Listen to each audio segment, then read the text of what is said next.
El Centro para el Desarrollo Sostenible y el Bien Común tiene el agrado de poder presentar al doctor Raúl Rojas con esta ponencia de los modelos matemáticos y el COVID-19. El Centro para el Desarrollo Sostenible y el Bien Común tiene como objetivo el estudio, la investigación y hacer propuestas desde la perspectiva sostenible en temas de industria y gobernanza. También como generar iniciativas que puedan convertirse en políticas públicas y condiciones propicias para el desarrollo humano que contribuyan al bien común. Algunas líneas de investigación son educación, familia, desarrollo sostenible, industria 4.0.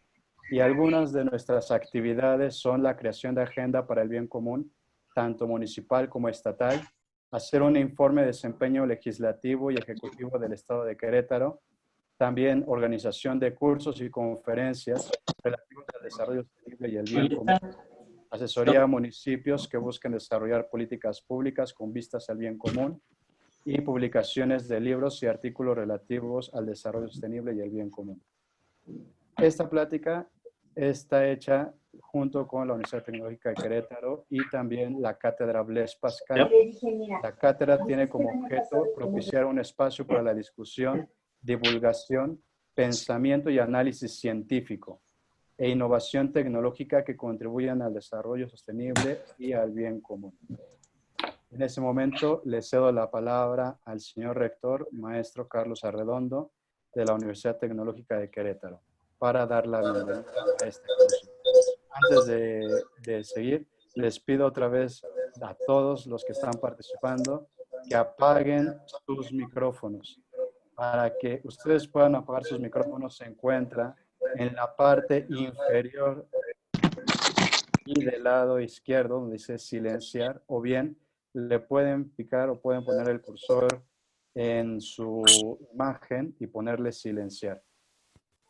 Muy bien, señor Doctor, rector. si me permite un comentario, ¿se puede apagar el micrófono de los participantes? El administrador del video. Muchas gracias. Un saludo. Sí, muchas gracias. Ya. Buenas tardes, técnicos. Buenas tardes, doctor Raúl Rojas, desde Berlín, Alemania. Es un gusto verdaderamente para el gobierno del estado de Querétaro y para nosotros los mexicanos que una persona como usted, mexicano destacado allá en Alemania y una trayectoria académica extraordinaria, se vincule con nosotros de manera académica, pero le agradecemos de manera especial que haya aceptado dialogar un poco con la comunidad del estado de Querétaro en este entorno de esta contingencia para la humanidad.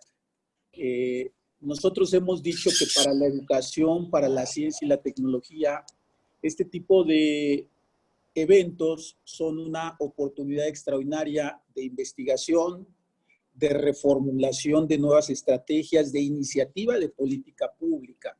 Entonces, me parece que su intervención nos va a dar mucha luz, no solamente de lo que tenemos que hacer en un futuro, sino lo que tenemos que hacer en este momento como comunidad académica y científica.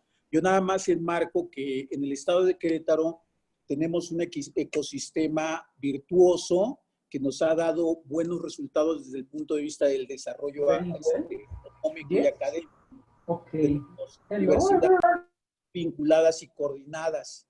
Tenemos empresas, sobre todo en el tema aeroespacial, automotriz, de tecnologías de la información, bien vinculadas y asociadas a un capital humano que egresa de nuestras instituciones. Tenemos centros de investigación diversos, desde centros CONACYT, centros de la UNAM, centros del Politécnico, de su alma mater, doctor Raúl Rojas. Y la verdad es que yo quiero adelantar al público que la interacción que he tenido con el doctor Raúl Rojas no solamente habla de un extraordinario científico, sino también habla de una persona muy sensible a la problemática mundial y es sobre todo un mexicano comprometido con su país.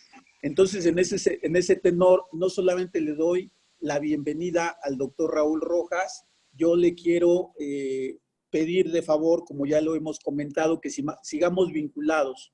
Me parece que con científicos como usted y mexicanos como usted podemos hacer acciones extraordinarias. Usted en este momento se encontrará con una comunidad de rectores, de secretarios académicos, de maestros, de estudiantes, preocupados de manera especial por el tema y de plantear soluciones en la temática. Pues sin mayor preámbulo, le doy la bienvenida a nombre del secretario Botello. Se va a adherir en un momento más a nuestra conferencia. Termina el gobernador y ahorita se incorpora. También reciba un mensaje y un saludo de parte de nuestro gobernador, Francisco Domínguez Servín, el cual también estará atento a los resultados de este diálogo. Muchísimas gracias y le cedo la palabra a Alejandro para que nos un poco de la semblanza del doctor Raúl Rojas. Bienvenidos todos. Vete metiendo a tu cuerpo. Respira hondo, concéntrate. Señor rector, si quiere pasamos directamente a la plática y para no perder tiempo y de una vez entrar rápidamente a la discusión. No lo escucho. Adelante, doctor. Ok. Bueno, muchas gracias al señor rector por haberme invitado a dar esta plática para ustedes en la ciudad de Querétaro y además he visto que se han conectado de otras ciudades. Él fue tan amable de invitarme porque leyó que he estado estudiando los modelos matemáticos del COVID, sobre todo no realmente para desarrollar mi propio modelo. Los modelos matemáticos epidemiológicos son bien conocidos, sino he estado constatando cómo no se debe hacer una simulación. Y quiero contrastar en esta plática la experiencia de países que han utilizado modelos con la experiencia de países que no han utilizado modelos y van a ver cuál es la diferencia, sobre todo contrastando el caso de Alemania con el caso de México. Entonces, otra vez, muchas gracias por la invitación para estar el día de hoy con ustedes. Y esto es lo que voy a abordar. Primero vamos a ver la calidad de los datos que tiene México acerca de esta contingencia. Voy a hablar poco de las formas que hay de modelar la epidemia y algunos pronósticos fallidos. Y voy a hablar también del monitoreo de la población con pruebas del COVID, que es una de las cuestiones más importantes, la de tener una idea clara de cuál es el grado de contagio de una población. Bueno, lo primero que hay que aclarar es que los modelos no son una bola de cristal. Las matemáticas son muy bonitas y yo soy matemático, pero son precisamente los modeladores, aquellos que postulan cómo se puede simular una epidemia en la computadora, aquellos que deben ser más escépticos de sus propios números. Conociendo cómo funcionan los modelos, sabe uno cuál es la incertidumbre y siempre que se hace un pronóstico hay que decir cuál es el grado de error para que así la gente que no está familiarizada con el modelo tome los datos con precaución. Esto, por ejemplo, son los datos para Estados Unidos, es el número de muertos por el COVID hasta ya casi el 1 de junio, es la línea negra. Las líneas que continúan hacia la derecha son las proyecciones de diferentes modelos. Hay un modelo del MIT, hay un modelo de Los Álamos, uno de la Universidad de Columbia, etc. Y como pueden ver, los modelos difieren, no solamente en la proyección que hacen, en cuánto tiempo se va a pasar de 100,000 a 130,000, 140,000 muertos, sino además en el rango de error. Estas superficies coloreadas que ven alrededor de las curvas es el grado de error que los mismos diseñadores de los modelos de simulación le atribuyen a su proyección. Y como pueden ver, el error crece exponencialmente. Es una simulación solamente para menos de un mes, la que ven aquí, a partir del 1 de junio para menos de 30 días. Y sin embargo, ya al final de los 30 días, el margen de error es enorme para todos los modelos que están aquí siendo presentados. Entonces, es una de las cuestiones que hay que tener en cuenta. Modelar una epidemia desde el punto de vista matemático no es realmente difícil en cuanto a las ecuaciones. Lo difícil son los parámetros que hay que introducir a esa simulación. Eso se los quiero mostrar con datos que presentó la Secretaría de Salubridad, el modelo que presentaron antes del 8 de mayo, en abril, y tenían proyectado un pico para lo que ellos decían el 8 o 10 de mayo. Este es el modelo para la Ciudad de México. Y aquí hay varias cosas que para cualquier matemático versado en la estadística saltan a la vista. La primera es que la varianza, es decir, la incertidumbre del modelo que está aquí modelada con estas superficies lilas, va creciendo, como es correcto a lo largo del tiempo, pero después de manera inexplicable empieza a disminuir, aún antes de haber alcanzado el máximo. Y eso no es posible, el error no puede ser menor mientras más días yo simulo de una epidemia. Entonces ahí ya hay algo que no checa, hay algo que no es posible de modelar. Y también otra cuestión que para mí es muy cuestionable es la simetría de la curva. Es una curva simétrica hacia el pasado, hacia el futuro, que cae rápidamente, y entonces había un poco la ilusión de que llegando al pico ya nos vamos de bajadita, ya todo lo demás es fácil, y no es así porque como vamos a ver, uno de los parámetros fundamentales es el grado de contagio entre la población. El grado de contagio depende del comportamiento de la población, y eso es algo que no se puede predecir, es algo que hay que ver en la práctica, cómo se está dando, y hay que estar tratando de influir sobre la población para que se disminuya el grado de contagio. Aquí vemos al doctor López-Gatell presentando uno de los modelos el 5 de mayo, con los datos que tenían hasta el 30 de abril. Y aquí hay una cuestión que es muy importante. Hay dos formas de manejar una epidemia. Una forma es mirando los datos que se tienen hacia atrás, de hoy hacia el pasado, o tratando de mirar hacia el futuro con la bola de cristal. Si se ve hacia el futuro con modelos, hay que tener en cuenta que esos modelos tienen una incertidumbre enorme. Entonces, graficar una curva como la que ustedes ven aquí en la pantalla, sin estipular el margen de error, pues no, desde el punto de vista estadístico no tiene ningún significado. Lo primero que preguntaría un estadístico es si vamos a tener ese pico el 14 de mayo y vamos a llegar a ese valor casi de 0 al 18 de junio, ¿cuál es el margen de incertidumbre? Son 10, 20, 30 días de incertidumbre. ¿Cuál es el margen de incertidumbre? No se pueden presentar así los datos porque no es una cosa seria. Además, en la presentación que se hizo en abril del modelo utilizado por la Secretaría de Salubridad, había dos picos. En realidad no había un solo pico, había un pico el 8 de mayo y había un pico proyectado para el 21 de mayo. Las dos curvas con los mismos problemas de no tener una incertidumbre que va creciendo exponencial, y además se anunció el fin de la pandemia para la Ciudad de México para el 25 de mayo y ya muy cercano a nivel nacional ya para principios de julio.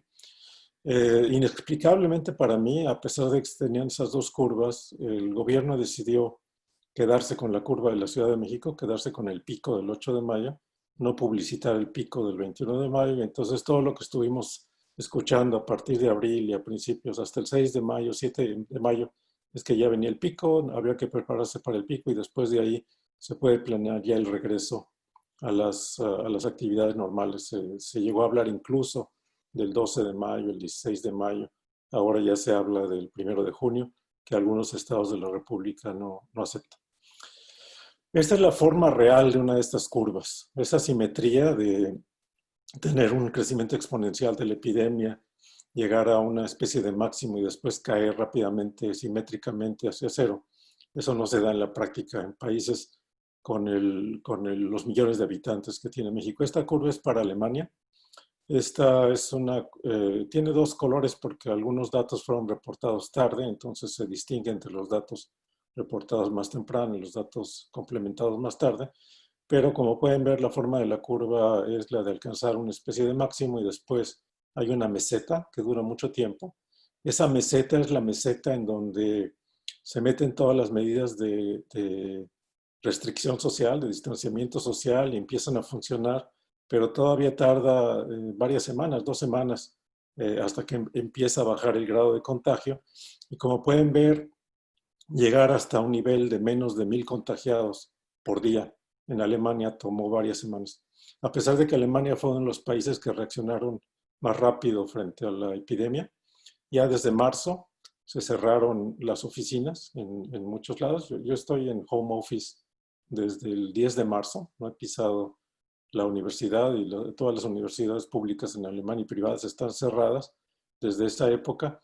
Así que ya llevamos varias semanas de home office y bajar la curva de contagio a menos de 1,000 contagiados por día costó mucho trabajo, costó mucho tiempo, a pesar de que es una población disciplinada que hace lo que se le indica por parte del gobierno. Bueno, entonces por eso, si no se quiere tomar medidas simplemente con modelos, que sin estipular el margen de error hay que tener una base de datos con calidad. Y el modelo solo extrapola esos datos. Si los datos no son buenos, podemos tener el mejor modelo del mundo, podemos tener un gigante, pero con pies de barro. La calidad de los datos determina todo lo que sí. Y eso es lo que a mí me preocupa en el caso de México, particularmente la calidad de los datos que se están recibiendo para hacer simulaciones. Los modelos clásicos de simulación son como el que ven aquí en la pantalla. Se divide a la población en categorías o en compartimientos, como se dice. Hay las personas susceptibles de adquirir la enfermedad, las personas contagiadas y las personas recuperadas. Y hay una especie de reciclado. Si es una enfermedad que no genera inmunidad permanente o inmunidad durante algún tiempo, los recuperados pasan a ser parte de los susceptibles y entonces esto continúa mientras no haya una vacuna para detener a la infección. Es el modelo clásico, el modelo SIR. Lo pueden pensar como un modelo de vasos comunicantes, como un modelo hidráulico. Es la forma más fácil de presentarlo. Tienen ustedes una población de susceptibles, que en este caso es toda la población para el COVID. Después hay un vaso comunicante con un cierto tamaño, con un cierto grosor, que va dejando pasar a los susceptibles a ser contagiados con una cierta probabilidad diaria. Y los infectados a su vez pueden recuperarse con una cierta probabilidad, gamma en este caso, o pueden morir con una probabilidad 1 menos gamma. Entonces aquí hay dos, en el modelo clásico SIR, aquí extendido con otra clase adicional que es el de las personas muertas por no haber resistido el virus. En este modelo clásico hay dos parámetros también clásicos que son el parámetro beta, que indica con qué probabilidad una persona puede infectar a otras personas, y el parámetro gamma, que indica con qué probabilidad una persona se puede recuperar. Ahí alguien está escribiendo en mi pantalla. Si lo están haciendo en casa, mejor no escriban en la pantalla para que así, porque se queda en las siguientes diapositivas. Bueno, ya teniendo ese modelo de bases comunicantes, como pueden ver aquí, se plantea todo como un sistema de ecuaciones diferenciales. Un sistema de ecuaciones diferenciales simplemente dice cómo está variando la variable S de susceptibles. Pueden ver que la variación es negativa con la beta al principio. Es negativa porque la clase de personas susceptibles está disminuyendo a medida que se contagian. La clase de personas contagiadas, que es la variable I, está aumentando. Por eso dice igual a beta, o sea, beta es positiva y está aumentando esa variable a medida que se van contagiando las personas.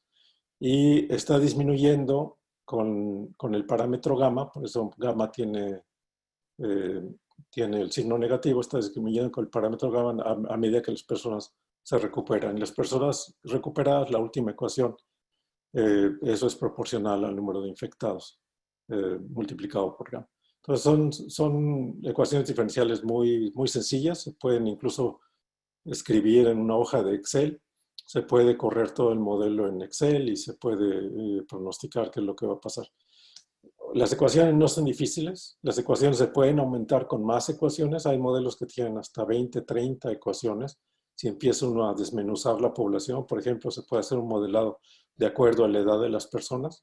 Entonces yo puedo modelar la variable S de personas susceptibles en personas muy jóvenes, personas adultas y personas mayores. y cada una de estas personas tiene diferente probabilidad de contagiarse, diferente probabilidad de recuperarse, etcétera, y entonces puedo tener un modelo más complicado. Pero el problema que siempre voy a tener es el de los parámetros que le voy a poner al modelo, porque las ecuaciones, esas son muy simples y se resuelven de inmediato en cualquier sistema de computación.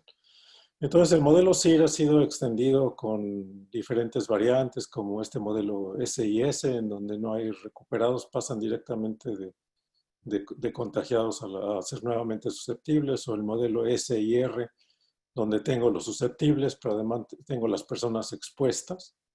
O sea, no basta ser susceptible, sino que además debo haber estado expuesto al contacto en un restaurante o en algún lado para que de ahí pasara a ser contagiado, o un modelo adicional. Entonces, lo único que varía es aquí el número de compartimientos, la forma en que desmenuzo los datos estadísticos y cuántas relaciones de flujo se establecen, pero la idea básica, que es la de estar modelando en el tiempo, en un ciclo, no varía. Entonces ya decía yo que los parámetros relevantes son el número de infecciones, la tasa de infección beta, que determina lo que se llama R, es el número total de contagiados por una persona. Ese número se los voy a mostrar para Alemania y se los voy a mostrar para México posteriormente. O sea, si R es igual a 3, eso quiere decir que una persona contagiada va a contagiar a otras 3. Si R es igual a 2, una persona contagiada va a contagiar a 2. La tasa de recuperación gamma ya la había mencionado y la tasa de mortalidad. El valor de R para Alemania es el que ven aquí. Al principio de la epidemia, por ahí de marzo, era de más de 3. Un contagiado contagiaba a más de 3 personas. Y ya a partir del 23 de marzo, ya a fines de marzo, ya había bajado a menos de 1. Si baja la tasa de contagio a menos de 1, entonces la epidemia se está extinguiendo, porque cada contagiado ya contagia menos personas, vaya. Es una curva exponencial otra vez, una curva que se va acumulando en el tiempo, y de esa manera se va reduciendo el número de contagiados totales. Entonces lo más importante es que la tasa de contagio baje abajo de 1. La tasa de mortalidad es importante, pues, para saber exactamente qué es lo que está sucediendo. Y en el caso de México, los datos de la Secretaría de Salud, que apenas los dieron hace 1 o 2 días, muestran que la tasa de contagio es la tasa de mortalidad es, como está aquí planteada, es del 11%. Eso es demasiado alto, eso no puede ser, porque de acuerdo a las experiencias que existen de China, de Italia, de muchos países europeos, la tasa de mortalidad es cercana al 1%. Puede ser mayor, puede ser menor, ahí hay mucha discusión, pero es cercana al 1%. Si en México tiene una tasa de mortalidad del 11%, lo único que eso significa es que no se están registrando todos los contagios. En vez de tener 60,000 contagiados, tenemos posiblemente 600,000. Y entonces la tasa de mortalidad que aquí se calcula con respecto a los contagiados certificados por una prueba de 11% bajaría a 1%, que es lo normal en los diferentes países. Entonces hay un subregistro de casos de contagio, y además, y también eso es importante, hay un subregistro de casos de mortalidad, o sea, de decesos. Estos son los datos que se han publicado, son publicaciones reales en revistas médicas acerca de la tasa de contagio. Para China se reportó, tasa de mortalidad, para China se reportó 0.66%, menos del 1%. En Santa Clara, California, reportaron 0.2%. En Nueva York, recientemente, también poco menos del 1%, en Italia más, etcétera, ¿no? El Centro de Control de Enfermedades en Estados Unidos acaba de proponer un número de 0.4%, que mucha gente no creen que es demasiado bajo, pero bueno, digamos, eso se los quería mostrar para que vean todo el rango de opiniones que hay acerca de la tasa de mortalidad. Y lo importante es que esa tasa de mortalidad anda alrededor del 1%. Un poco más del 1% en algunos países, un poco menos de acuerdo a los registros, pero es alrededor del 1%. Y eso nos sirve de indicador para todo lo que sí. Todos los países tienen subregistro de decesos. Este es un estudio que hizo el New York Times, en donde tomaron las muertes reportadas por el COVID, por ejemplo, para Gran Bretaña, vieron cuántas muertes adicionales a las históricas había habido en el mismo periodo, o sea, en este año, en 2020, simplemente viendo las actas de defunción, cuántas se han producido. Entonces, en Gran Bretaña hubo 57,000 muertos adicionales a los históricos, 41,000 reportados como COVID, y la diferencia es lo que está en rojo, son 16,000. Se puede partir de que esos muertos son, la mayor parte de ellos son muertos por COVID. Y si no, muchas veces la gente no se muere en el hospital directamente por el COVID y regresa a su casa, pero se muere por los daños que causó el COVID en su organismo. Se mueren de los riñones, se mueren de muchas otras enfermedades. Entonces, hay un subregistro de muertos que puede ser muy grande. Y en el caso de México, ese subregistro es espectacular, para decirlo con la palabra que se merece. Nexos, la revista Nexos acaba de realizar un estudio de las actas de defunción en la Ciudad de México. Los casos llamados confirmados de muertos por el COVID son menos de 2,000, 1,700 y algo. Sumando los sospechosos que reporta la Secretaría de Salud en sus comunicados diarios, se llega como a un poco más de 2,000. Pero el exceso de mortalidad, el exceso de muertos durante los primeros meses de este año fue de 8,000. Hay 8,000 muertos, por así decirlo, inexplicables. Si restamos los 2,000 por COVID y sospechosos, nos quedan 6,000, que seguramente son debidos a la misma razón, al COVID o efectos secundarios del COVID. Entonces, el subreporte en México de la tasa de mortalidad es de 75%. Aquí pueden ver lo que se ha calculado, de acuerdo, haciendo el mismo análisis, cuántos muertos ha habido arriba de la media histórica, cuántos muertos ha habido arriba de la media histórica. Y, por ejemplo, en Alemania, el 97% de los muertos arriba de la media histórica son explicables por las estadísticas oficiales. O sea, ahí no se les escapa casi nadie que se muere por COVID.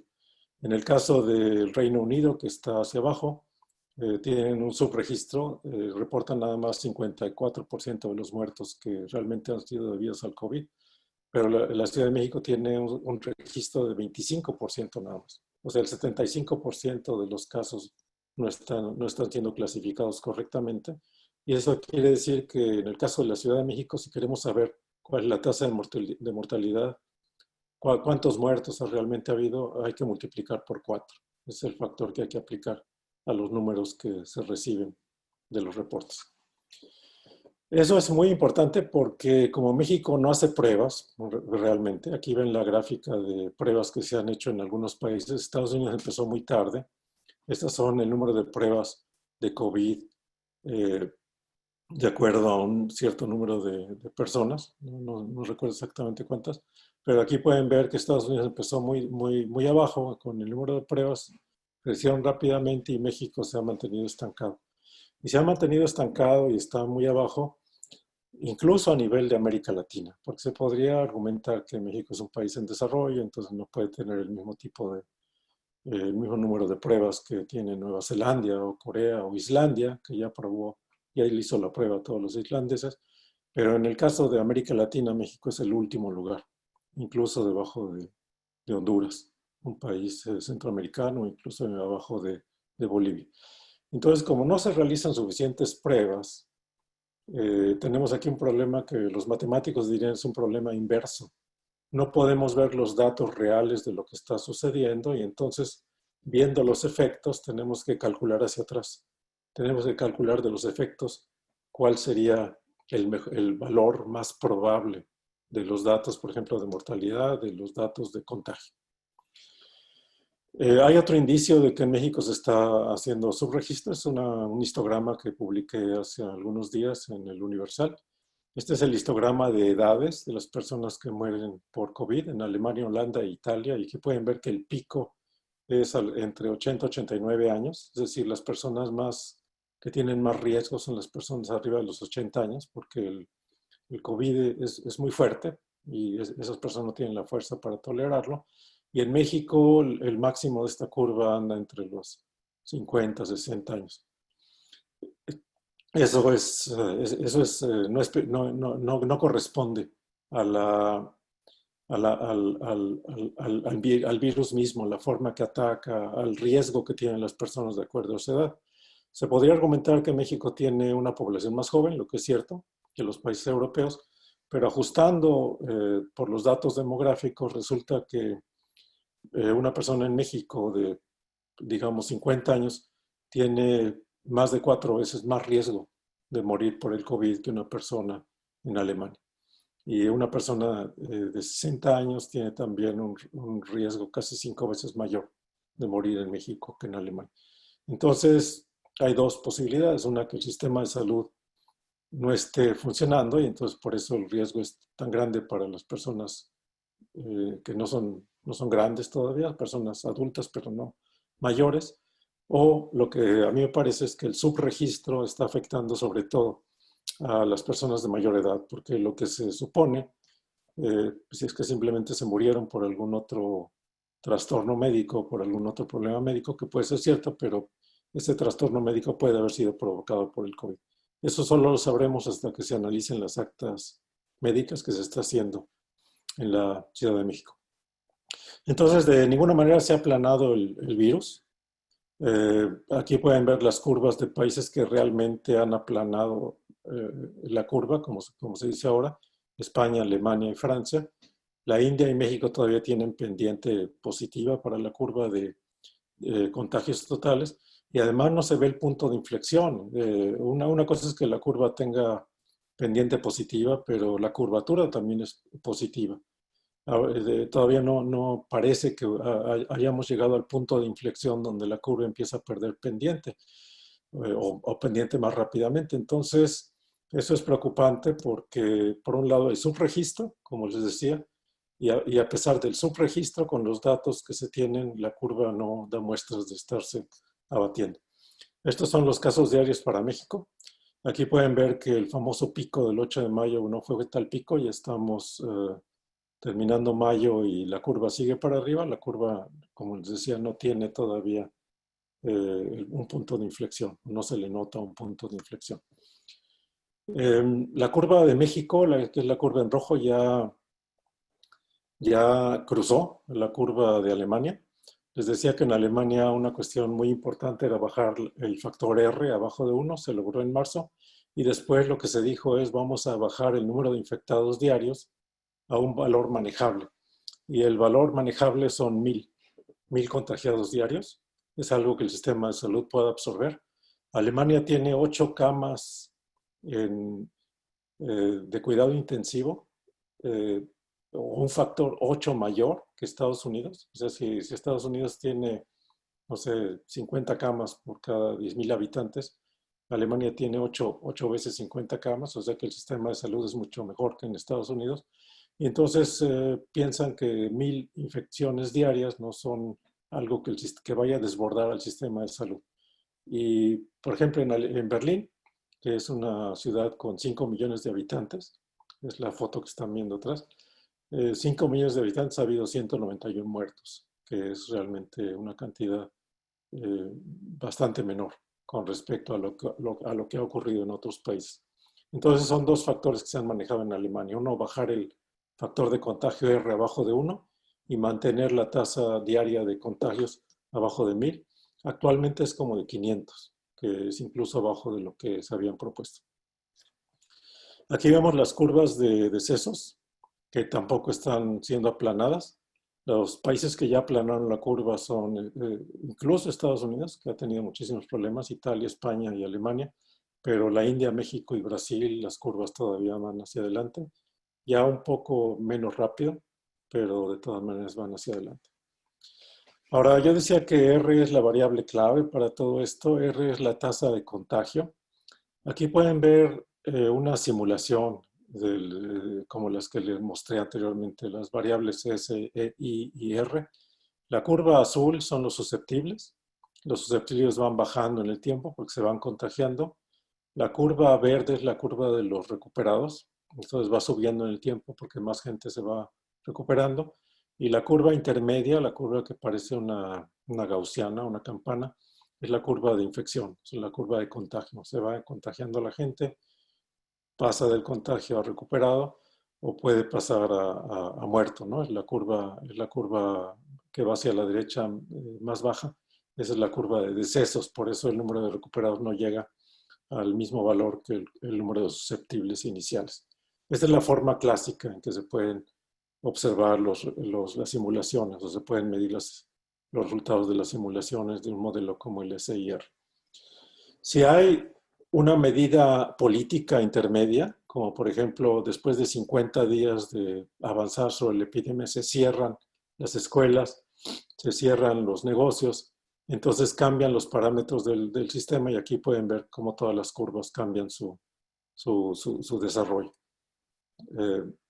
Es decir, la variable R es la variable que hay que controlar, es la variable política, por así decirlo.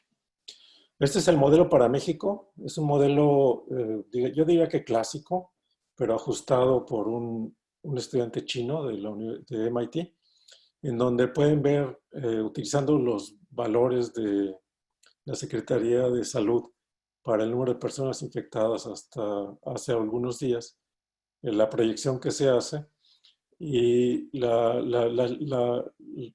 barras o las superficies de color son la incertidumbre, que siempre es grandísima, ¿no? Crece exponencialmente. Pero a partir de esa estimación, por ejemplo, lo que este modelo predice es que el número de infectados o de contagiados, tomando los datos de la Secretaría de Salud, va a subir por arriba de 400,000, casi 500,000, hacia julio de este año.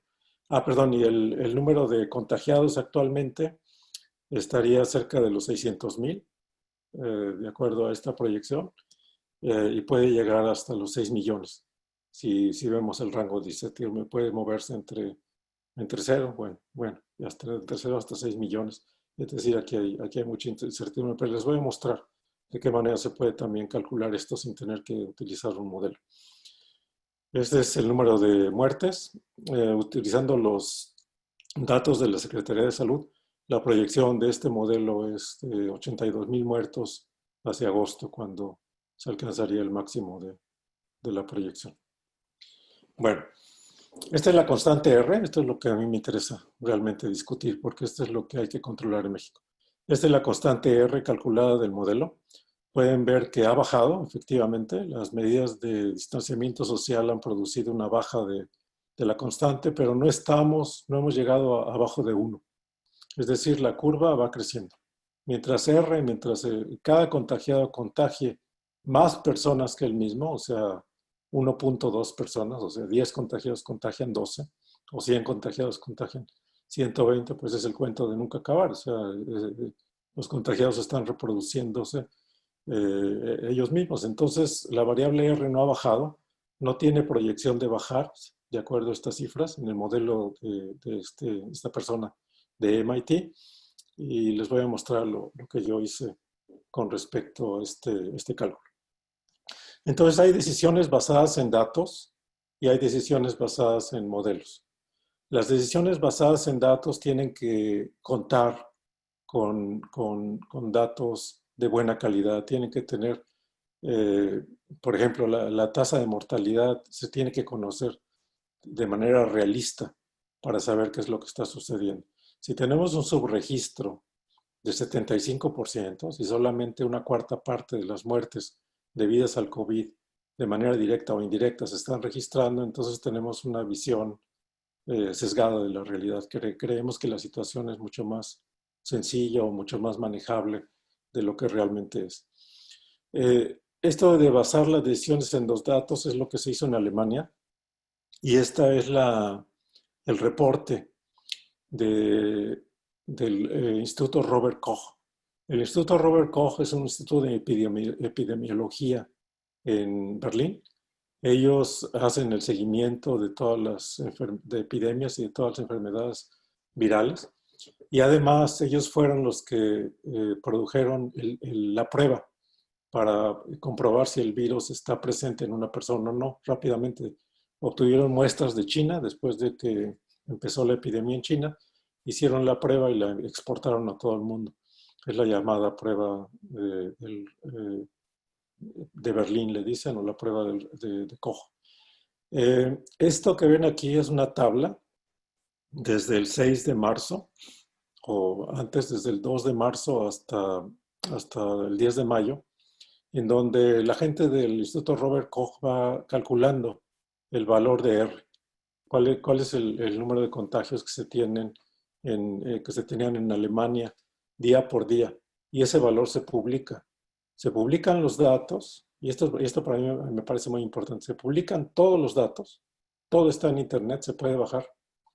Y además se publican todos los programas de computadora que se utilizan.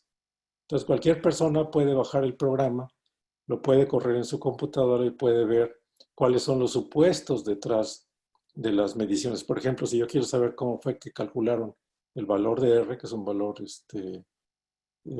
se puede extraer de la estadística de contagios, entonces me voy al programa y lo examino. Entonces no basta que haya datos abiertos, tiene que haber también modelos abiertos. Es una cuestión muy importante para que así las personas los puedan criticar o los puedan mejorar o puedan trabajar sobre ellos. Una cuestión muy importante es que Alemania no tiene un modelo oficial. No hay modelo oficial. El Instituto Robert Koch tiene su modelo. El Hospital Charité tiene su modelo. Hay universidades que tienen su modelo. Así como vimos en el caso de Estados Unidos, hay 8 modelos. Las autoridades escuchan a todo el mundo, examinan todos los modelos, reciben y se ocupan de estar viendo qué es lo que dicen los modelos. Pero después de que vieron los modelos, después de que vieron sus supuestos, entonces ya toman una decisión propia y actúan sobre todo basados en los datos que tienen en ese momento. Entonces, por ejemplo, se actúa basado en el valor de R el día de hoy, no en el valor proyectado de R para dentro de 2 o 3 semanas, sino cuál es el valor de R el día de hoy. Y si el valor de R es menor que 1, entonces de adelante podemos tomar estas y estas medidas. En el caso de México, los datos son abiertos, están disponibles en la Secretaría de Salud para los contagiados del COVID. El modelo no es abierto. Se le ha pedido el modelo a la Secretaría de Salud. Estas curvas que yo presenté al principio, que presentó el doctor López-Gatell, vienen de un modelo que nadie conoce, porque la Secretaría de Salud no lo ha publicado, no se ha publicado también en ningún otro lado.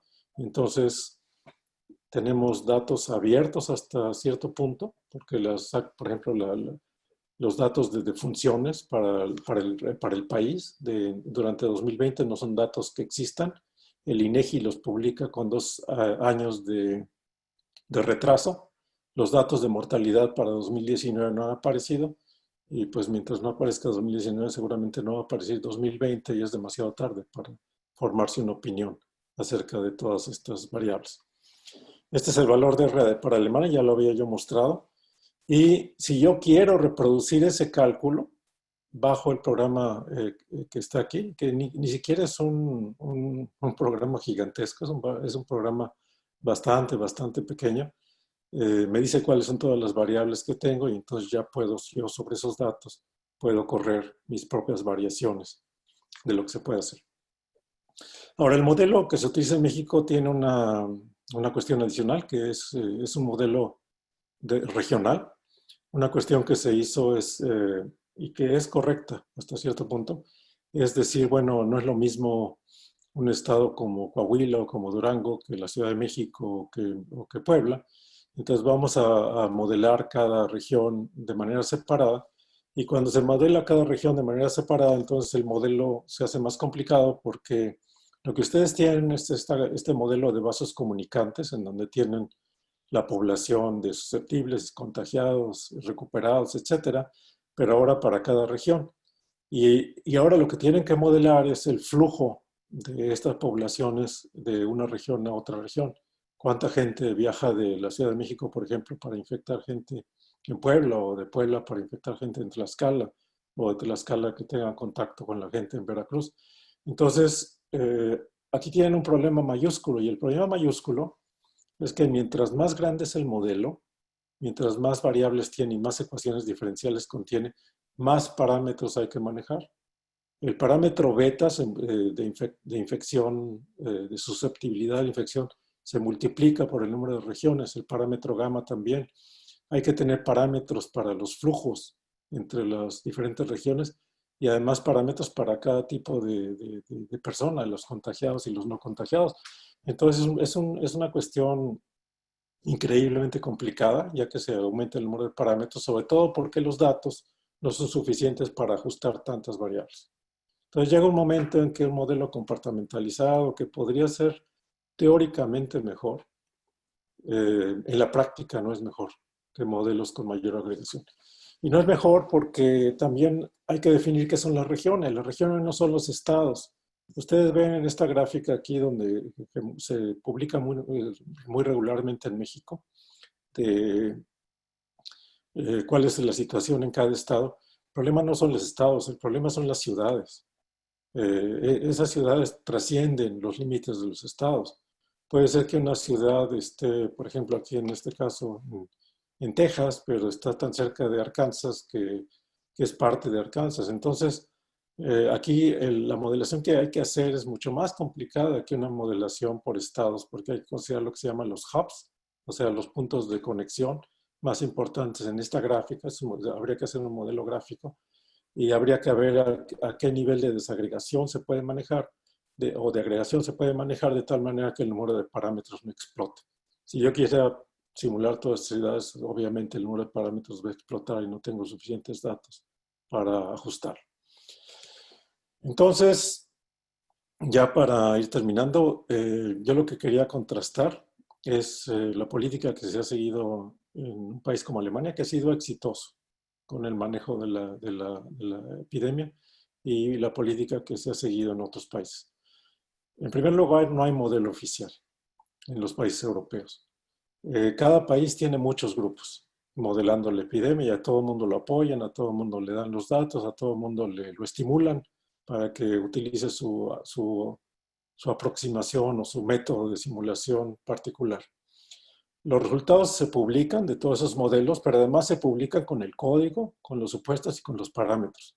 Si yo quiero correr el modelo, por ejemplo, que tiene la Universidad de Colombia en Estados Unidos, voy a la página donde está todo el código de computación, lo bajo y lo puedo correr y puedo entender qué fue lo que hicieron y lo puedo modificar si creo que es un modelo que vale la pena modificar.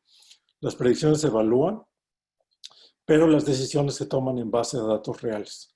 Si se va a abrir la economía, no se hace en base a un modelo, en base a una predicción, porque las predicciones tienen márgenes de error gravísimos. Se anuncian las medidas políticas en cuanto a los datos que se tienen. Además, nunca en la vida se debe anunciar que la curva se va a aplanar o la curva ya se aplanó, porque resulta contraproducente con respecto al comportamiento de las personas. Si uno le está diciendo a la población, ya pasó el pico de la epidemia, la curva ya se aplanó, ya todo es fácil, de aquí en adelante ya vamos de bajadita, pues entonces obviamente la población se relaja, no toma, hay parte de la población que no toma en serio la amenaza del virus, hay parte de la población, me queda claro en México, que ni siquiera la puede tomar en serio porque vive al día, porque tiene que salir a ganar el sustento de esa semana o a lo mejor de ese día mismo. Entonces, México tiene una situación muy particular que nos obliga a ser muy cuidadosos con los datos, con los modelos, con los registros que se hacen de todos esos datos. Ahora, ¿cuántos contagiados tenemos en México? Suponiendo que estamos subregistrando muertes por el COVID al 100%, es decir, que el factor nada más es 2. Ya vimos que en el caso de la Ciudad de México el factor es 4, pero vamos a suponer que a nivel nacional es nada más 2. Las muertes oficiales son la mitad de las que realmente habría que contabilizar para el COVID. Entonces tendríamos alrededor de 16,000 muertos hoy debidos al COVID en México.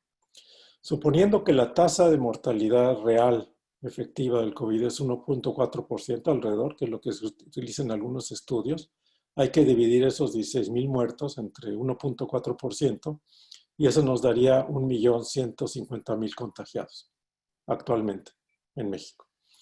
Variando los supuestos aquí, si yo supongo que el subregistro es realmente un factor de 4 con la Ciudad de México, o si supongo que la mortalidad no es 1.4%, sino sino 0.5% o 0.4% como dice el CDC en Estados Unidos, entonces varía la estimación del número de contagiados hoy en México entre 1 y 3 millones de contagiados.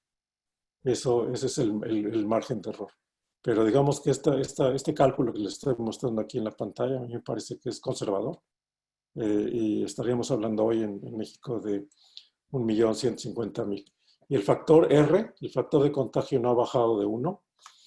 Este cálculo yo lo hice utilizando el programa que se utiliza en Alemania. Bajé los datos para México de la Secretaría de Salud.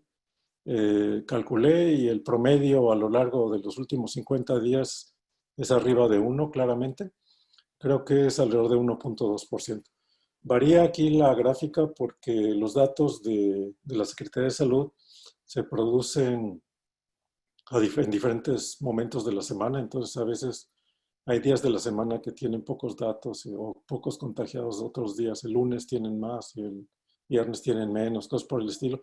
Entonces aquí ven ustedes una periodicidad y la periodicidad del reporte de los datos, pero la media, digamos, actualmente es 1.2. 1.2 para ese factor R es un factor preocupante porque indica que no estamos bajando el número de contagiados hacia adelante. Como les decía, eso no es muy fácil de calcular. Este es mi programa que escribí para los datos de la Secretaría de Salud. Son 5 líneas de código una vez que se bajaban los datos y de esa manera se puede calcular el factor R. Entonces estamos llegando ya al 1 de junio, el día que se dice que va a terminar la contingencia a nivel federal. A nivel estatal hay mucha discusión. Pero lo que sí podemos constatar es que no hemos llegado al máximo de contagios diarios, o no parece que la curva haya alcanzado su máximo. No parece que la curva de muertes diarias haya llegado al máximo. Ya estamos en algo así como 500 muertos diarios, y no parece de los registrados, porque además hay que considerar a los no registrados. Entonces no parece que esa curva ya haya alcanzado su máximo. Hay un número muy bajo, ínfimo de pruebas de COVID que nos ayudarían a tener una idea mejor del número de contagiados en México, en lugar de estar adivinando, en lugar de tratar de estar corrigiendo los datos para saber cuántos contagiados hay en México. Se podrían hacer estudios como se hicieron en Nueva York. En Nueva York tomaron a 3,000 gentes de la calle aleatoriamente, les hicieron la prueba y de la prueba de esas 3,000 gentes se extrapolaron al estado de Nueva York y se dieron cuenta que tenían 2.7 millones de contagiados, nada más en Nueva York. Y eso fue utilizando nada más 3,000 pruebas. O sea, ese tipo de estudios estadísticos se pueden hacer y no son extremadamente costosos. Entonces yo diría que con estos números, el peor momento para terminar la cuarentena es precisamente el 1 de junio, porque no están dadas las condiciones para asegurar que se va a controlar la epidemia en las próximas semanas. Yo pienso o espero, más bien espero, que las vacunas que están siendo desarrolladas actualmente nos ayuden a paliar esta situación o a resolver esta situación. Ya se están abriendo las escuelas, por ejemplo, en Alemania. Están regresando los niños a las aulas, pero tienen que mantener distancia. Entonces, ya no se pueden utilizar las aulas con el número de gentes que se utilizaban anteriormente. Para las escuelas, si antes había 20 niños en un salón de clases, ahora solo puede haber 10. En la universidad, en mi universidad, lo que nos dijeron es que podíamos utilizar salones de clases, pero a 1/6 de la capacidad. Es decir, si yo tengo un salón de clases para 50 alumnos, no puedo meter más que 8 o 9 alumnos en el salón de clases. Y obviamente para la mayor parte de los cursos hay más estudiantes, entonces vamos a seguir de manera virtual por lo pronto hasta posiblemente el año que entra, sin reabrir las universidades. Entonces la verdadera esperanza es que alguna de estas vacunas, que son más de 100 que se están probando en el mundo, de diferentes tipos, que utilizan virus atenuados, utilizan proteínas para generar anticuerpos contra ciertas proteínas y que se están probando en China, en Europa, en Asia, también en Estados Unidos, que alguna de estas vacunas resulte efectiva para poder así regresar más allá de la nueva normalidad, a la normalidad de antes. Entonces, con eso quería terminar. Como ven, hay diferentes maneras de administrar una crisis, como esta epidemia, que es una crisis muy difícil, sobre todo para un país como México, donde el 50% de la gente que tiene un empleo lo tiene en el sector informal, en donde no se pueden ir a hacer home office, como los profesores universitarios, en donde no se pueden hacer home office como Ricardo Salinas Pliego, que está todos los días queriendo abrir sus tiendas de Electra. Hay mucha gente que se la tiene que jugar, se la tiene que jugar en la calle, pero se ha comparado al COVID con una guerra. Se ha dicho que estamos en una situación casi de guerra y que en esa situación de guerra hay que tomar medidas importantes y a veces medidas extremas. Y sí, a veces hay que tomarlas, pero no se le puede decir a los soldados que las balas no matan, que las balas no matan a los pobres. No se les puede mentir con respecto a la situación real. La situación no es de ninguna manera una situación rosa, una situación buena, es una situación preocupante y por eso yo pienso que el mejor modelo de la realidad es la realidad. Hay que basar decisiones en los datos que tenemos, no en modelos con un gran rango de incertidumbre. Y sobre todo hay que tener datos confiables, porque si no tenemos datos confiables, ni las medidas que tomemos con respecto a los datos, ni los modelos que hagamos correr con esos datos van a ser acertados. Entonces, muchas gracias y espero sus preguntas.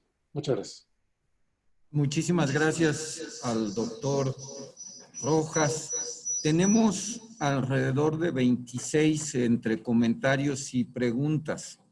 Si les parece, la mecánica que utilizaríamos es que voy a ir tomando las preguntas y los comentarios uno por uno. El doctor Rojas nos hará favor de hacer los comentarios que él pueda ir haciendo.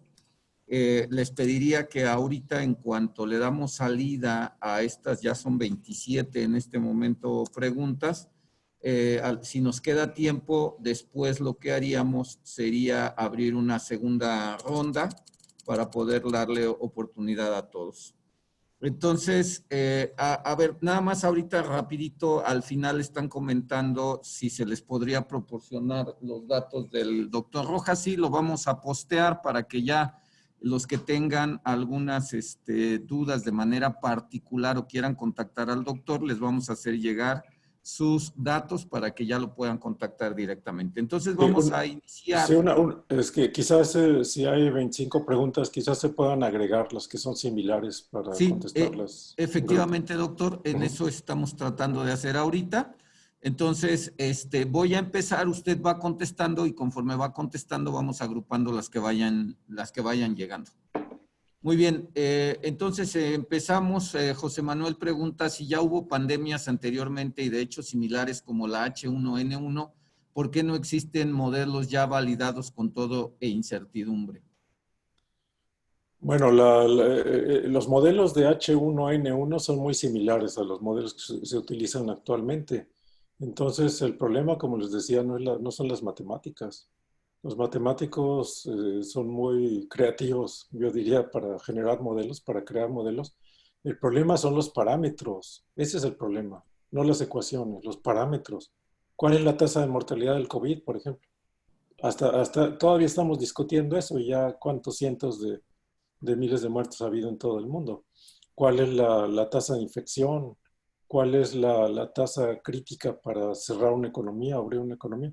Entonces los parámetros son el problema y cada epidemia es diferente. La epidemia de H1N1 al principio se pensó que la tasa de mortalidad era muy alta y por eso se reaccionó tan drásticamente. Después se vio que no era tan alta y bueno, por eso se relajaron las medidas. Pero en el caso del COVID, a pesar de que se tenía la esperanza de que no fuera tan drástico el virus, tan mortal, pues eso no ha sucedido y eso es lo que nos tiene en esta situación.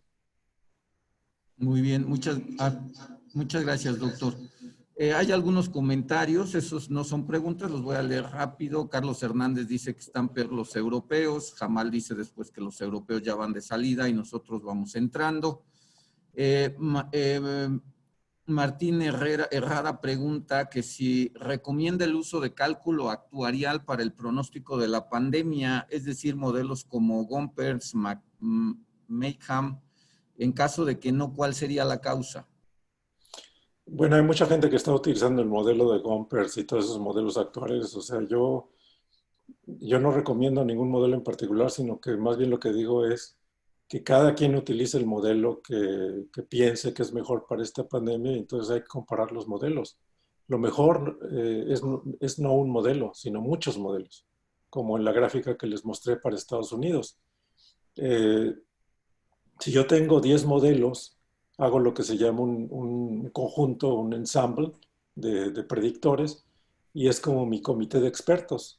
Entonces, si yo en mi comité de expertos tengo 20 gentes, pues es mejor que si tengo una sola persona, ¿no? Entonces, por eso esos modelos los utilizan muchas personas. Yo he visto que los están utilizando actualmente también para esta epidemia, y cualquier modelo es válido en el sentido de que si aproxima lo que está sucediendo y se puede validar con el pasado, se puede ver qué tan bueno es mi modelo para los datos, utilizando los datos de hasta marzo para predecir lo que pasó en abril o en mayo.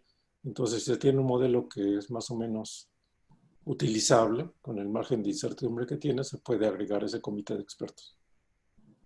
Gracias, doctor.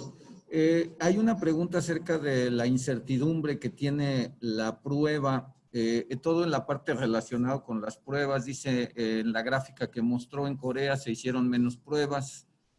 Raúl Herrera dice que si la prueba no está validada, los resultados no son fiables. No sé si hubiera algún comentario ante esta situación, doctor. Bueno, hay dos pruebas. Hay mucha confusión en México porque hay dos pruebas.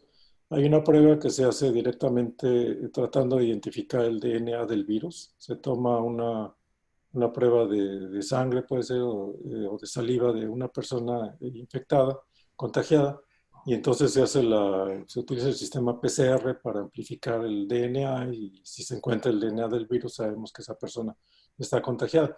Y hay otra prueba que consiste en ver las proteínas que tiene esa persona también en la sangre, si tiene anticuerpos o una proteína que muestre que estuvo en contacto con el virus. Esa segunda prueba tiene un cierto rango de error. La prueba de PCR es muy precisa, esa prácticamente no tiene error, pero esa es la más cara y más, que tarda más tiempo en hacerse. La prueba de proteínas es más rápida, es más barata, pero a pesar del rango de error que tiene, se puede utilizar en grandes cantidades. Entonces, por ejemplo, es lo que hicieron en Nueva York. A esas 3,000 personas que yo mencioné, le hicieron la prueba rápida, la prueba con margen de error para ver cuál es, para estimar el rango de contagio de la población. Y llegaron a 2.7 millones de infectados, más menos 2-3%, que es el margen de error de la prueba. Entonces aquí el margen de error de la prueba, para lo que a mí me interesa, que es saber cuántos contagiados tengo en las ciudades, no es importante. Entonces, eso no es un argumento para no hacer pruebas. Se ha utilizado en México para decir las pruebas no sirven para nada, las pruebas tienen mucho rango de error. Eso no es cierto. Muchas gracias, doctor. Dice aquí de Gendry Arguedas, dice en México hay mucha obesidad, presión alta y diabetes, incluso en personas jóvenes. Eso no podría explicar lo de las edades en México. Y después José Sí. Manuel dice, las enfermedades crónicas son más grandes que en Alemania, diabetes, hipertensión. Eso modificaría totalmente los datos. Esas son dos preguntas relacionadas. Sí, eso es cierto en parte, pero nada más en parte.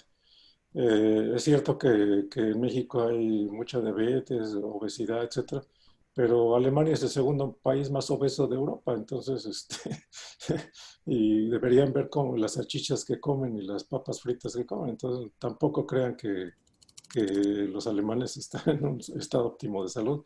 Entonces, yo lo que pienso es que la diferencia tan abismal que hay entre los histogramas, entre los datos de mortalidad entre México y otros países, no son sobre todo debidos a la mala salud del pueblo mexicano, sino a problemas con los datos, al problema del registro de los datos y cómo se está manejando. Y también quizás tiene que ver con la atención tardía que se le da a las personas, que Yo he leído muchos reportes en los diarios en donde la gente la mandan a su casa hasta que ya realmente está muy mal. Pero cuando ya están muy mal, pues ya prácticamente se mueren llegando al hospital. Entonces, ahí hay muchos factores que inciden. Pero para mí es obvio que el subregistro de datos es evidente tanto en los histogramas como en el estudio que hizo Nexus. Muy bien, gracias, doctor. Dice aquí que si hay alguna proyección del comportamiento de infecciones COVID por municipio que usted pueda recomendar a Abigail Osornio, ya que le interesa tomar decisiones en educación para el siguiente ciclo escolar. Bueno, el único modelo que hay actualmente a nivel nacional, regional, es el modelo de la Secretaría de Salud. Y como ese modelo no lo dan a conocer, no está publicado y no lo puedo examinar, pues no lo puedo recomendar. Para mí es una caja negra que están utilizando, entonces, que además esa caja negra no ha dado los resultados esperados. Se pronosticó un pico para el 8 de mayo que nunca ocurrió. Se está pronosticando casi de semana a semana el aplanamiento de la curva que no se ve, hasta que cambiaron la definición de aplanar la curva. Ahora, explicó el doctor López-Gatell, aplanar la curva no quiere decir que la curva sea plana. Aplanar la curva quiere decir, si no hubiéramos hecho nada, hubiera sido mucho peor. Entonces, no es tan peor porque hicimos algo. Eso es lo que ellos quieren decir con aplanar la curva. Entonces, como es un modelo que no ha sido examinado por investigadores que no sean parte del grupo de trabajo, pues no es un modelo que se pueda recomendar. Ok, doctor. Una pregunta aquí, Diana López dice, entonces significa que en vez de modelar por los estados, deberíamos modelar por áreas metropolitanas siguiendo la misma línea. No, el mensaje de mi plática es, modelar está bien, modelar es un instrumento muy importante, pero hay que tomar decisiones basadas en los datos reales. Alemania no dijo, vamos a proyectar lo que va a pasar en julio para tomar medidas hoy. Dijeron, vamos a ver los datos de hoy para decidir lo que vamos a hacer hoy o la semana próxima. Y la canciller Merkel lo ha dicho muy claramente, dijo, si el factor de contagio R vuelve a subir arriba de 1, se vuelve a cerrar la economía, se va todo el mundo a su casa otra vez, etcétera, etcétera. Entonces, están monitoreando los datos todos los días, pero los datos de hoy, no están monitoreando curvas al futuro, están monitoreando lo que es visible hoy. Gracias, doctor. Ahora hay varias preguntas respecto al factor R, un poco más matemáticas. Dice que Jorge Ramón Zarco, que si la variable R es la que hay que controlar, pues esta no tiene cómo, que va en caballo de Hacienda porque no hay quien la controle. También Irving de la UNAC dice que de dónde se puede bajar el programa para calcular R. Bueno, el programa para calcular R y toda la descripción está en la página del Instituto Robert Koch. Es muy fácil de encontrar en internet, Instituto Robert Koch. Tienen un reporte diario acerca del COVID y ahí también tienen los datos y tienen los programas que han utilizado. Y como les digo, son programas muy sencillos que cualquier persona puede utilizar. ¿Y cuál era la primera pregunta? Simplemente era como un comentario, que la R no se puede controlar. No, sí se puede controlar. La variable R es el número de contagios por persona. Si yo estoy contagiado, ¿cuántos voy a contagiar? Y para eso es muy importante que las personas mantengan la distancia social. Y, por ejemplo, una cosa que es muy importante, que es casi elemental, es utilizar mascarillas. Hong Kong tiene 7 millones de habitantes y tienen 4 muertos por el COVID. O sea, ¿qué hicieron en Hong Kong? Pues se pusieron la mascarilla. Ahí ya tenían la experiencia del SARS, de las epidemias anteriores, que siempre empezaron en Asia. Y entonces inmediatamente cuando empezó el COVID, se pusieron todo el mundo la mascarilla, en el metro, en los negocios, en las universidades.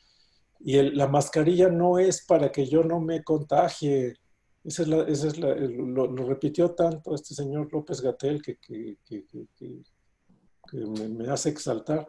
La mascarilla no es para que una persona no se contagie, la mascarilla es para que el que está contagiado no contagie a los demás, para que el virus se quede en su mascarilla. Como no sabemos quiénes son los contagiados, pues tenemos que poner la mascarilla a todo el mundo, para que así los contagiados no anden esparciendo el virus. Eso es lo que hace la mascarilla y por eso en Europa, a pesar de que al principio decían, no, nosotros cómo vamos a hacer eso, ya hay obligación de usar la mascarilla en todos los negocios, en todos los lugares públicos, para precisamente evitar que las personas contagiadas propaguen el virus. Esa es la cuestión con la mascarilla. Y la mascarilla hace que se caiga el valor R y el distanciamiento social y todas las medidas que se han tomado. Ahora en Alemania está prohibido tener reuniones de más de 10 personas en el mismo cuarto, en el mismo lugar.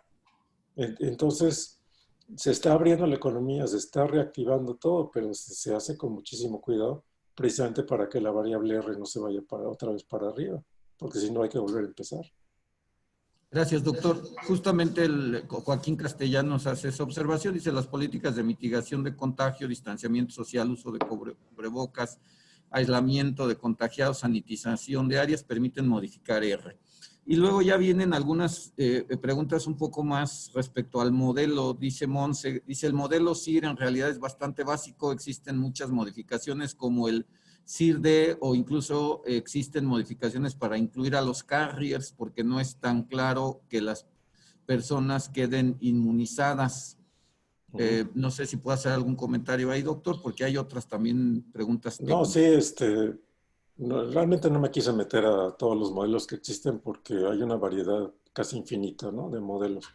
Ya les mencionaba, también se puede categorizar a la población por edades, porque los riesgos son diferentes por edades de morir o de contagiar a otras personas.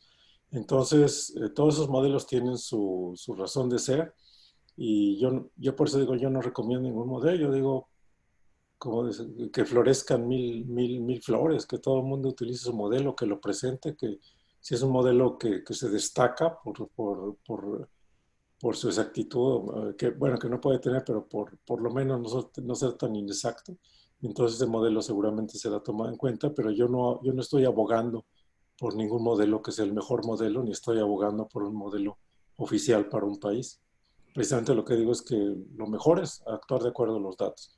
Y sí tener los modelos, pero tener tantos modelos como tenga uno grupos fuertes para poder contrastar los modelos y poder escuchar los más expertos posibles. Gracias, doctor. Una pregunta aún más técnica. Dice que de Lázaro Barajas, que si se podría incluir un término de difusión en la ecuación diferencial para los infectados para considerar la propagación espacial. Sí, claro, eso es lo que mencionaba yo con respecto a la cuestión de modelar no solamente a la población como un grupo, como un conjunto de personas, sino además modelar su localización espacial. Entonces, es lo que mencionaba acerca de tener un modelo como de gráficas, un grafo, donde tengo los hubs de contagio, que son las ciudades grandes, las ciudades con aeropuertos, con muchos medios de comunicación, irradiando hacia otras zonas con menor contagio. Entonces eso puede producir un modelo que sea más adecuado. Por ejemplo, en Europa, ¿por qué empezó la epidemia tan fuerte en España e Italia? Que ahí fue donde empezó y subió muy rápidamente el número de contagiados. Porque España e Italia son los países más turísticos de Europa. Entonces estuvieron recibiendo quién sabe cuántos turistas de Asia y de muchos otros países que ya traían el virus. Y entonces ahí fue donde empezó más fuerte la epidemia al principio. Y hasta ahora han tenido muchas dificultades para eliminarla. Entonces, mientras más conectado está un país a otros países, más problemas hay para contener al virus. El problema de Estados Unidos es que Estados Unidos está súper conectado. Estados Unidos, todas las regiones son casi equivalentes, entonces, y hay muchísimos aeropuertos, hay muchísimos medios de comunicación, entonces ahí también la difusión del virus fue muy rápida. México tiene una conexión importante con Estados Unidos, pero no tiene el grado de conectividad de Estados Unidos, y por eso también la epidemia viene como que retrasada en el tiempo. Muy bien, doctor, gracias. Preguntan otra vez si la plática se está grabando. Sí, les vamos a dar la liga posteriormente para que puedan accederla. Aquí, siguiendo esta parte del método, del modelo, dice en México sí es importante, Javier Ugalde, sí es importante considerar los parámetros de contagio externo en las ecuaciones diferenciales. debido a la interacción entre las personas de diferentes estados. Creo que esto ya lo contestó el doctor. También dice Rarias, tengo entendido que CIMAT forma parte del equipo que modela el caso mexicano. Él sugiere que se busque la opinión de la gente del CIMAT. También Carlos Ulloa dice, ¿qué opina de la población activa que señala la Secretaría de Salud? Porque el día de ayer había más de 70,000 infectados y 14 días atrás había cerca de 36,000. Pero en activos se mencionan ahorita alrededor de 14,000 casos, es decir, hay alrededor de 21,000 casos nuevos que no aparecen en los activos, pero que siguieron durante los días previos. No sé si pudiéramos ligar esto porque hay varias preguntas de asintomáticos. En este caso dice, los portadores asintomáticos se pueden estimar y cuánto tiempo permanecen como portadores contagiadores. Omar Vargas le contesta, dice que son entre 65 y 80% de asintomáticos y pasan entre 10 y 15 días contagiados, por así decirlo. No sé si pudiera hacer algunos comentarios sobre los asintomáticos. Sí, bueno, todos estos datos también se encuentran en la página del Instituto Robert Koch. Ahí han estimado en qué momento empieza la persona ya a ser contagiosa. La persona puede empezar a contagiar a otros aún antes de mostrar síntomas. Puede ser que nunca muestre los síntomas, pero puede ser que sí los desarrolle. Aún antes de mostrar los síntomas, ya esas personas son contagiosas, se mantienen contagiosas durante unos 14 días y después hay todas las estadísticas acerca del número de personas que requieren hospitalización, los que no requieren hospitalización, cuántas de las personas que requieren hospitalización van a requerir respirador, etcétera, ¿no? Hay toda una serie de estadísticas, eso también está muy discutido. Aquí el factor clave es el número de gente que va a requerir hospitalización y la tasa de mortalidad. Y por lo menos en Alemania el número de gente que requiere hospitalización me parece que es alrededor del 14%, pero con diferentes grados. Puede ser que sean gentes que tengan que estar en el hospital en observación 1 o 2 días y después ya lo mandan a su casa. Puede ser que progrese hasta la unidad de cuidados intensivos. Entonces el virus sí es fuerte, ¿no? Porque una buena parte, un buen porcentaje de las personas afectadas tienen que ir al hospital, pero el problema son sobre todo los no afectados, que son portadores, son contagiadores y no saben que son contagiadores. Gracias, doctor. En este caso, dice Joaquín Gallegos, entonces, el 1 de junio es el peor momento para concluir en la Ciudad de México o en México como país. Pues yo creo que en México como país, o sea, varía de región a región, obviamente, ¿no? Es lo que mencionaba, en el sentido de que regiones muy desconectadas, donde la densidad de población es mucho menor, ahí esas regiones no ha habido muchos contagios, o puede ser que se puedan tomar acciones. Yo creo que cada estado debe decidir por su cuenta, no debe ser una decisión que se tome a nivel federal y ya, sino que cada estado y dentro de cada estado, cada región debe examinar sus datos, pero para eso hay que medirlos y no subregistrarlos, examinar los datos que se tienen, tratar de tener la mayor calidad de datos posible, preocuparse por tener esos datos bien al día y actuar en consecuencia, no de acuerdo a una fecha única a nivel nacional que no es... A mí no me parece que sea el mejor momento. Nada más para darles un ejemplo. Yo estaba en California. Llegué a California en febrero de este año. Y estaba en California y a principios de marzo, parece que fue entre el 4 y el 10 de marzo, cerraron todas las oficinas. Dijeron, se cierran todas las oficinas, váyanse todo el mundo a su casa y todos los empleados de compañías como Google, Facebook, las automotrices, todo el mundo se fue a su casa a hacer home office y siguieron trabajando desde ahí. Y hasta la fecha nadie ha regresado. California no plantea regresar al trabajo antes de fines de junio.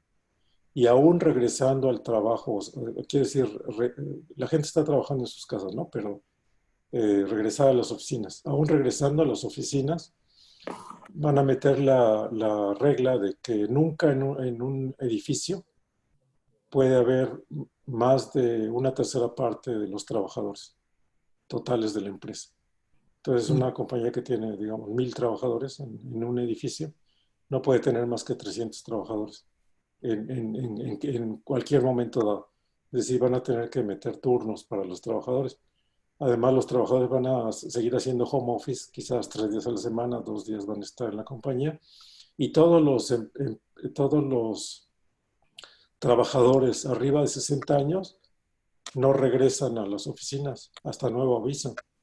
Entonces yo, por ejemplo, que estaba trabajando en California, pues ya no regresé nunca porque ya pasé de los 60 años. Muchas gracias, doctor. Miren, tenemos varias preguntas específicas, algunas más generales.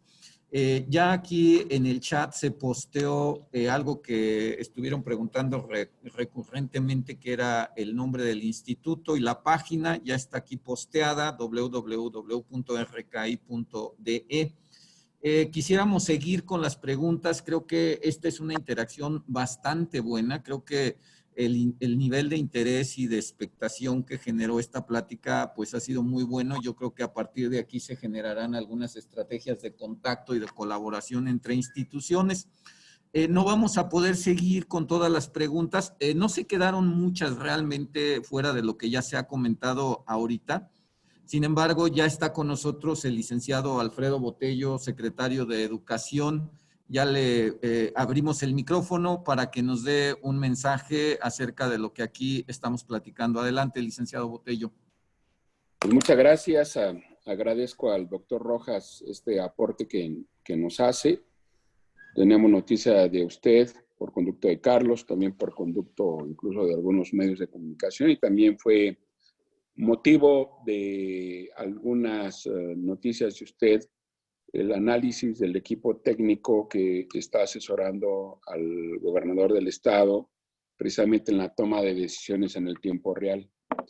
Y esta toma de decisiones también nos ayudó a que previo a tener el primero de los contagios aquí en Querétaro, que fue un contagio importado de España, se tomaron decisiones como fue la reconversión del Hospital General de 80 camas a 200 camas para poder atender este asunto, reubicar desde luego todo lo que eran las enfermedades generales o operaciones hacia otro de los hospitales que estaba en vías de equipamiento para otro tipo de enfermedades, así como también el habilitar otro espacio que será el albergue para el Hospital General nuevo, para lo que es la acción postoperatoria que deban tener también personal con hospitalización.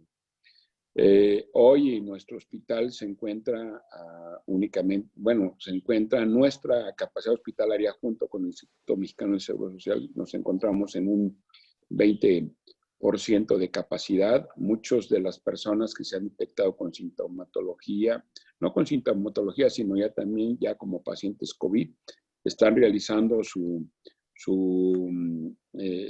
estancia o su atención en casa.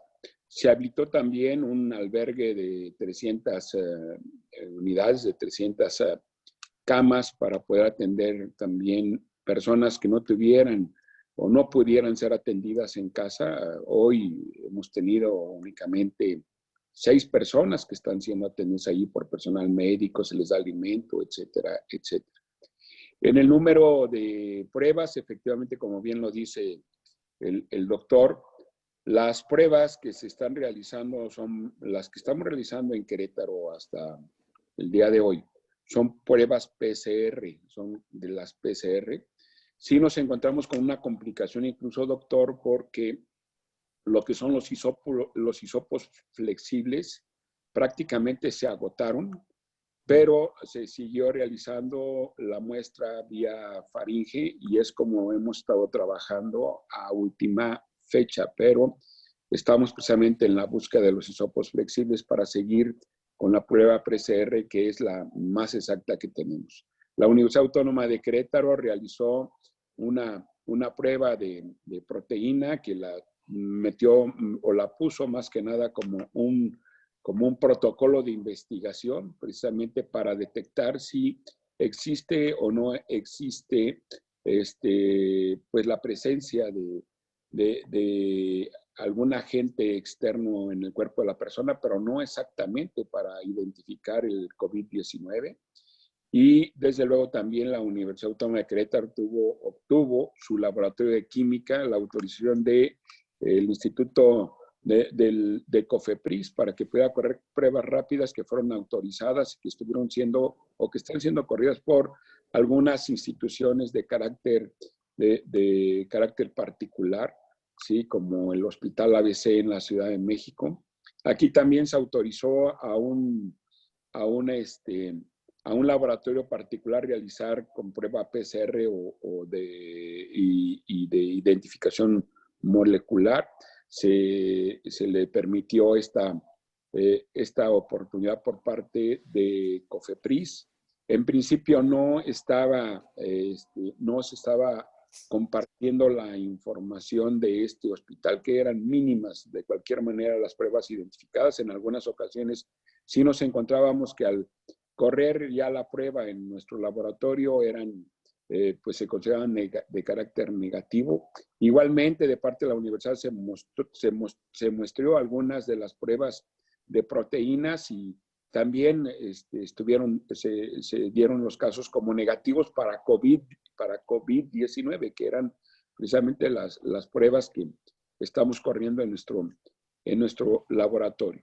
Al día de hoy sabemos que se han autorizado 3 pruebas de proteína, una sea autorizada por la FDA y otras 2 de China, ¿sí? Y esto es lo que podría estar permitiendo lo que está comentando usted para que sea un mayor número de pruebas al que se tiene. Nosotros hemos ampliado el número de pruebas, iniciamos precisamente con lo que ha sido pues lo que era la estadística Centinela, donde pues prácticamente a los pacientes que ya tenían sintomatología no leve, sino ya sintomatología muy visible, son a los que se le estaba haciendo la prueba con una respuesta de 12 horas.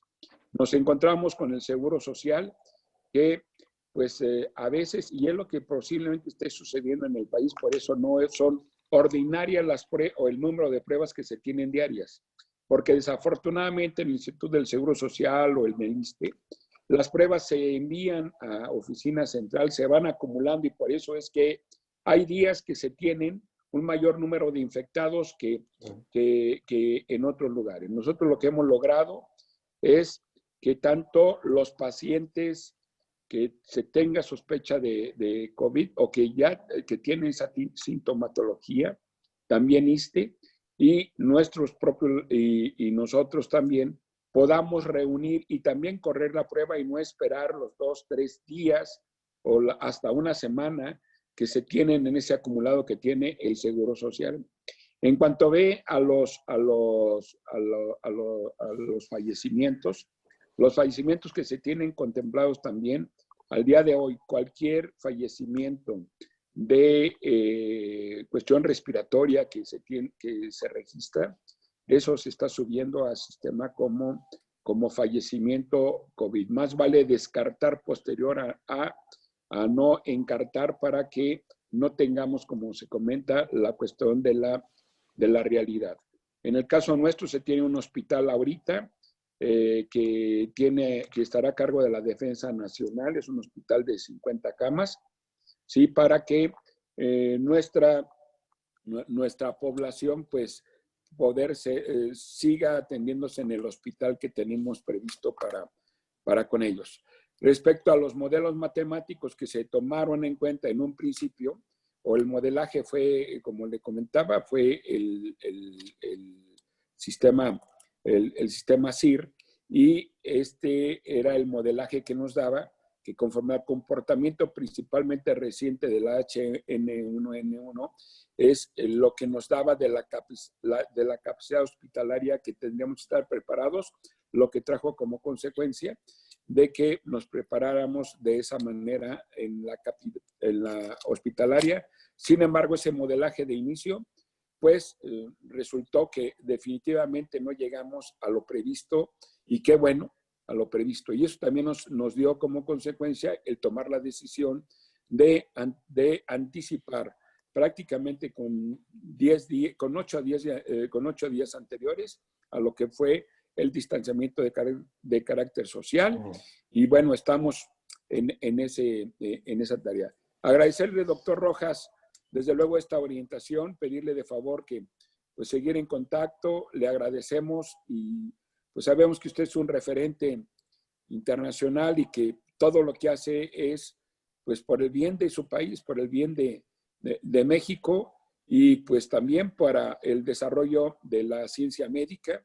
Y esperemos también que la cuestión de las vacunas sean prontas. Incluso estamos, o el equipo que tenemos está también en relación con la Universidad de Oxford y con algunas otras instituciones también para estar pues en espera o también acompañando alguna acción de esta naturaleza. Pues bueno, les agradezco a todos esta atención. Por fortuna sí pude llegar casi al final de su presentación, escuchar también las preguntas y las respuestas que usted ha sido tan amable de poner a consideración, pero pues lo que se dice la nueva normalidad, pues no hay ninguna nueva normalidad. Lo que pasa es que vamos a regresar únicamente pues con nuevas medidas y este distanciamiento social llegó para quedarse y también la cuestión de higiene, ¿no, doctor? Que es lo que ya llegó para quedarse. Sí. Muchas gracias, doctor. Sí, muchas gracias, señor Botello, y muchas gracias también por la invitación para estar con usted y después de escuchar lo que nos ha dicho, yo creo que es muy importante resaltar que México es una federación y es muy importante que los estados, en este caso, desarrollen sus propias iniciativas y como escuchamos en el caso de Querétaro, ustedes han tomado medidas que han ido más allá de lo que la federación ha propuesto. Entonces, yo creo que eso es muy importante, que cada estado se haga sus propios estudios, que traten de mejorar la calidad de sus datos, de que los manejen con el mayor cuidado posible, para así poder tomar la decisión que conviene para el estado y para las regiones, diferentes regiones en cada estado. Muchas gracias, doctor. Muchas gracias. Nos falta el moderador.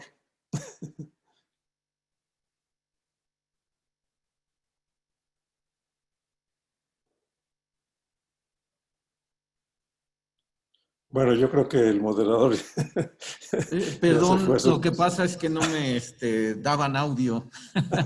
Muchísimas gracias al licenciado Alfredo Botello, secretario de Educación. Muchísimas gracias al maestro Carlos Arredondo, coordinador ejecutivo de la COEPES. Muchísimas gracias, doctor Raúl. Como puede ver en los comentarios, se ha generado mucha expectación. Yo creo que la posibilidad de que tengamos mayores interacciones es muy buena. La gente seguramente que nos acompaña en esta conferencia, que tenemos 275 participantes en este momento, pues harán que usted tenga por ahí algunas preguntas o comentarios de manera directa. A través de la COEPES les haremos llegar también algunas invitaciones para seguir con esta información, seguir teniendo contacto. Y pues a nombre de la Comisión Estatal de Planeación para la Educación Superior, de todas las instituciones de educación superior que aquí nos acompañaron, del Centro del Bien Común, que es una iniciativa que ha empujado mucho el licenciado Botello y que seguramente a través de esta cátedra Blaise Pascal que se está generando, poco a poco tendremos más y más conferencias y actividades que harán que generemos un ecosistema de información y de trabajo y de colaboración alrededor de todos estos temas. Pues muchísimas gracias a todos. Cerramos la conferencia y por favor sigamos cuidándonos para hacer de esta pandemia algo que tenga poco efecto en nuestro estado y en nuestro país. Muchísimas gracias a todos. Muchas gracias por la invitación. Muchas gracias, señor secretario.